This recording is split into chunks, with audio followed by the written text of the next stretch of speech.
আমাদের কেনাকাটা কমপ্লিট। আমি বুঝকি ভরে নিয়েছি। আমার হাতের মধ্যে মধু, তোর মধু, আমার মুখে মধু কমে গেছে জানিস না? ওই জন্য রোজ সকালে উঠে মধু খাবো, মধু দেবে। আমার মধু কমে যেতে কত মানুষ আমাকে ছেড়ে চলে গেছে। আমি আগে খুব মধু দিতাম, মানে দিতাম বলতে এই মা মানে মধু ঢেলে কথা বলি। এই যে এটা পার্স, আপাতত কিছু নেই। 100 টাকার একটা নোট করে রয়েছে, যেটাও আমার খুবভাবে দরকার, ওই জন্যই রাখা। আমি তো গরিব। ও অনলাইন, ও সব জায়গায় অনলাইন, ওর হাতে কিছু থাকে না, সব অনলাইন। ও যেখানে যাবে অনলাইন। দাদা অনলাইন পেমেন্ট, দাদা অনলাইন না পেমেন্ট। না না, এটা ভুল কথা, এটা তুই করেছিস।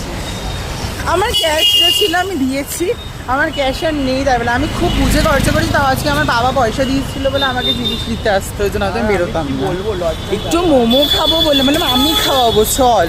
না, ও সেটাও খেলো না, ও গেল। এত বড় মাছ নিয়েছিলাম, চুপ কর। চুপ কর। কতটা তো ভিড় হয়ে গেছে। এবার আমি বাড়ি যাবো, আমাকে বাড়ি ছেড়ে ওর বাড়িতে যাবে, রান্না করতে হবে ওকে। ওর অবস্থাটা এমনই, ওর আমি ভাবছি ফোনে ব্লক করছি, হুট করে যদি কোনো ছিনতাই ফোনটা নিয়ে চলে আমি যায়, ওটাই ভাবছিলাম তোকে বলবো। কী হবে ভাবতে আমাদের অবস্থাটা। তোর এখন পাস ভাই আমার 23-24 হাজার টাকার ফোন একদম জলে চলে যাবে। আমার পুরো নিজের টাকা, কষ্টের টাকা। দাদা, চলো।